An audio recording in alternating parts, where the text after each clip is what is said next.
Valar Morgulis, va a lo mejor un poquito tarde este video porque al final de cuentas no están siendo los videos más vistos de mi canal, por no decir de los menos vistos, así que no están en la lista de prioridades más grande, pero a final de cuentas aquí estamos porque pues quiero cubrir esta serie. Este va a ser un video un poco más rápido porque en general no tiene tanto nuevo este capítulo.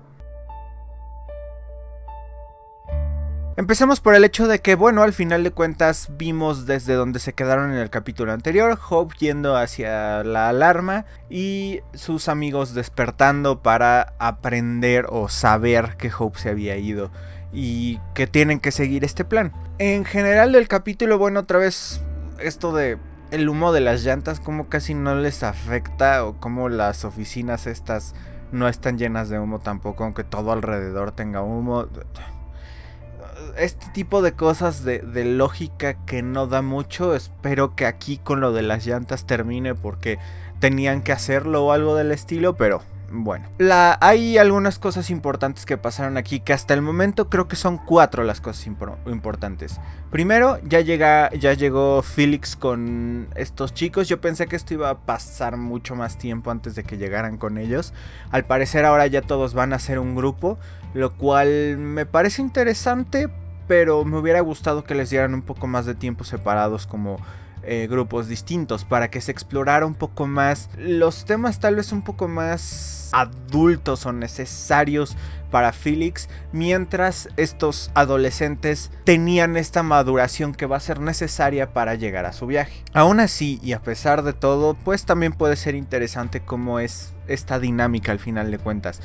¿Felix va a ser el líder siempre o va a haber ahí un choque de cabezas entre Hope, Iris y Felix que van a estar tratando de llevar las cosas por un lugar o por otro, y las que no tienen experiencia contra el que tiene bastante experiencia al parecer? Va a ser una dinámica interesante si lo llevan bien. La segunda cosa interesante que pasó en este capítulo es un poco de desarrollo de personaje de Silas. Esto no significa que él como tal haya cambiado mucho, simplemente vimos un poco de su pasado.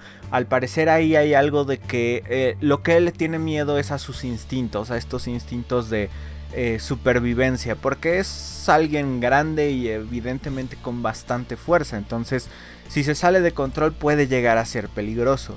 Lo que vimos un poco fue cómo estaba golpeando a alguien casi hasta matarlo, tal vez. A alguien que evidentemente odiaba bastante en ese momento, porque fue con mucha furia. Esto y todo su comportamiento de ser retraído y demás me da a pensar tal vez algún abuso de un padrastro o algo del estilo, que llegó un momento donde explotó y regresó los golpes al final de cuentas, pero los regresó hasta el punto de casi matarlo o matarlo. Pero al final de cuentas todas estas cicatrices se le quedaron y probablemente muchos saben lo que hizo al final de cuentas. Entonces ya saben cómo son, en especial los niños en la escuela y demás, estos rumores, este rechazo y demás, lo cual lo hizo así, pero se está dando cuenta de que lo que le tiene miedo puede tener valor para el grupo, en especial en el momento en el que impide el derrumbe de las llantas, que al final, ya que se caen todas, no sé por qué sería tan peligroso. Alguien con suficiente cerebro podría escalar esas llantas sin ningún problema, pero bueno, digamos que esta fue su prueba de fuego, y aquí es cuando se va a empezar a dar cuenta que sus instintos, su fuerza y demás no son algo a lo que tenerle miedo, sino que hay que canalizarlo correctamente.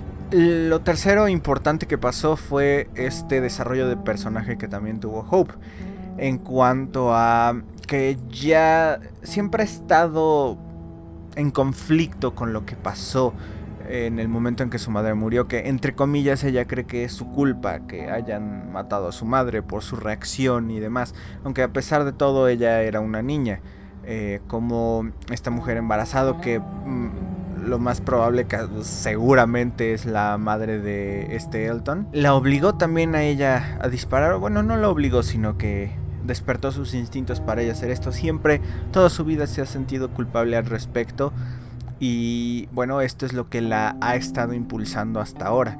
Al final vemos que este miedo de la muerte, esta pequeña aventura personal que tuvo para ir a sonar la alarma y demás, la hizo en cierta manera abrir los ojos a ciertas cosas de su vida, que por ejemplo tiene que poder depender en su hermana, tiene que haberle dicho esto, que no puede cargar con ese error sola por toda su vida, y al final de cuentas es algo que la va a definir.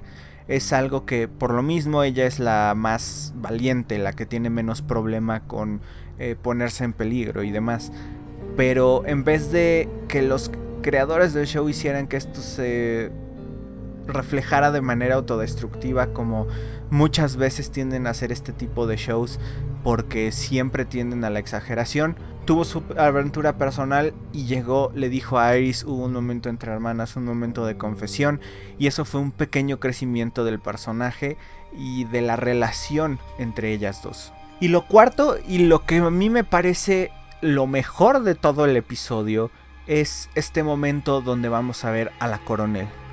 Es increíblemente interesante, me gustó muchísimo cómo está escrito, cómo no te lo dicen necesariamente como si fueras tonto, como en otras series a veces pasa. ¿A qué me refiero con esto? No necesita el soldado simplemente voltear a la cámara casi y decirte: es que matamos a todos en este campus porque tal y tal. Como a veces hay este diálogo de exposición que es extremadamente barato. Ya sabes qué es lo que hicieron, no te lo tienen que repetir, tú lo viste en el primer episodio, no eres tonto, entonces simplemente hacen un diálogo un poco más orgánico, un diálogo donde se vuelve obvio qué hicieron, pero también hay subtexto, un subtexto que nos deja ver cuál es este lavado de cerebro que le hacen a su ejército, los de, al parecer, esta CRM. Si leemos entre líneas nos da la información de que esta persona se está arrepintiendo, pero de alguna manera les dicen que están neutralizando amenazas, porque todo lo que pueda ser lo más mínimo riesgoso para ellos se considera una amenaza, no hay riesgos ni nada, y para esto están dispuestos a matar niños y demás. Pero el lenguaje que usan es bien importante: neutralizar amenaza, no matar a alguien por tratar de proteger a su gente, nada de eso. Sin embargo, la conciencia de este tipo lo sigue remordiendo y demás. Algo bien interesante me pareció cuando la coronel empieza a aprender todos los aparatos, a aprender el gas, a aprender la música, a aprender la tele y demás. Y con esto dice: tenemos energía, tenemos medicina, tenemos todo. Con esto nos está diciendo el poder que tiene este lugar. Pueden producir sus propias balas, pueden producir su propia medicina, no tienen que estar sobreviviendo como otras comunidades. Tienen tecnología, son a final de cuentas civilización. Tienen al parecer 200,000 personas viviendo tal vez solo en esa ciudad, y al parecer son un conjunto de varias ciudades, no estoy completamente seguro, pero al final de cuentas son como el último bastión de civilización que hay en la raza humana, al menos que nosotros sepamos como audiencia y que se sepa en general en el lore de The Walking Dead. Pero al parecer todo esto tiene un costo, todo esto significa que la gente en el ejército tiene que cometer algunas atrocidades. La coronel al principio parece extremadamente dura, como si no tuviera ningún remordimiento, tomando vino nada más y como si no pasara nada. Envía a que recojan a este soldado para que se lo lleven a un campo donde lo van a reeducar probablemente, o lo van a tener prisionero, porque a la gente problemática le tienen que hacer esto, todo para reducir los riesgos. Ella parece tener una cara inmutable, como estoica, no pasa nada, es lo que se tiene que hacer. Pero cuando todo esto termina, ella vuelve a aprender todas las cosas en su casa. Y esto es algo bien importante, otra vez subtexto. Esto nos dice que el personaje usualmente hace esto, no es algo que se le haya ocurrido en el momento, y es algo que hace ella para recordarse a sí misma por lo que está luchando y por lo que está haciendo estas atrocidades, en el momento en el que vemos que ella también se arrepiente, que ella también llora sobre lo que hacen, pero evidentemente no puede mostrarlo al público, porque de mostrarlo ella terminaría como el soldado que ella misma acaba de enviar a estos campos de reentrenamiento. Es una escena interesante, y aunque la dirección no es necesariamente lo mejor, al menos en cuanto a escritura me parece algo bastante sutil, y que si fuera así toda la serie sería superior incluso a The Walking Dead o a Fear the Walking Dead, pero por el momento solo fue, digamos, una pequeña muestra de todo esto. Ahora, con esto tenemos que recordar que probablemente por aquí es donde está Rick. En cuanto a qué ciudad es, bueno, estuve investigando un poco en Reddit y al parecer lo más cercano, aunque siguen siendo teorías, nada está asegurado, es que sea Filadelfia, un lugar que no hemos visitado antes en The Walking Dead, así que pues tendría sentido que esté aquí, porque algo tan grande no puede estar escondido muy fácil. Entonces, pues la gente, por así decirlo, que ha viajado por otros lados no necesariamente tiene que saber de dónde vienen, pero definitivamente sí tenemos indicios de que podría ser esta ciudad. Ahora, una última crítica, que el episodio se llama The Tiger and the Lamb, está escrito en este caso con una Y en vez de con una I latina, como se debería, porque esto es una referencia al poema The Tiger por William Blake.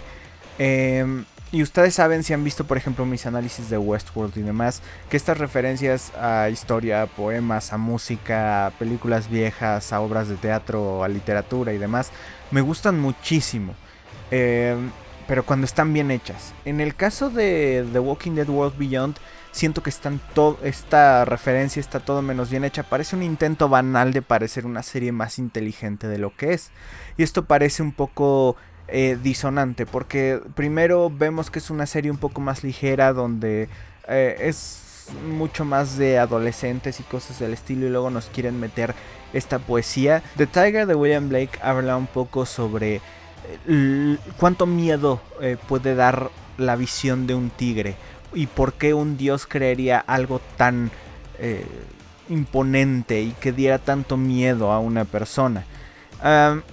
Esto, digo, en los términos más simples posibles, probablemente se está refiriendo a los caminantes, a los vacíos, o a alguno de ellos, a Silas, que realmente no mostró nada de eso. ¿Cuál es el punto de este poema aquí? Y este es el problema, por lo que digo que no está bien hecho. Tiene que ser contextualmente bien metido y que esté dentro de la temática de todo lo que están hablando en el episodio o en general en la serie. Si ustedes me hubieran dicho que este es uno de los primeros episodios y una supervivencia de los niños donde están completamente aterrorizados porque nunca han visto caminantes, y como si fuera a lo mejor una secuencia de cuando se cayó el cielo, como le llaman aquí, o que al final de cuentas cuando empezó la pandemia y demás, nadie sabe qué está pasando, que está ocurriendo una masacre en el fondo mientras alguien más huye y cosas del estilo, tendría un poco más de sentido. O si estuviéramos hablando, por ejemplo, de cuando están los humanos masacrando a los del campus, porque también esto sería porque Dios habría creado algo tan horrible como los mismos humanos que se pueden hacer eso entre ellos y demás. Pero en este caso, la temática en general fueron las hermanas, el pasado de Hope, el pasado de Silas y demás. Los caminantes eran un segundo plano de principio a fin del capítulo. Entonces, ¿de quién estamos hablando en este caso con este poema? No creo que esté bien contextualizado y creo que estuvo muy metido a la fuerza. Pero bueno, al final de cuentas esa es mi opinión de este capítulo de The Walking Dead World Beyond, que sin duda esta escena final me da mucha curiosidad y ya quiero ver qué más pasa, en especial con todo esto de la República, porque parece increíblemente interesante. Y pues sigo curioso de la serie. Todavía no es como que me haya alejado ni nada. Simplemente pues tenía esa pequeña crítica al respecto. Pero más allá de eso, muchas gracias por ver este video. Hasta la próxima. Balardo High.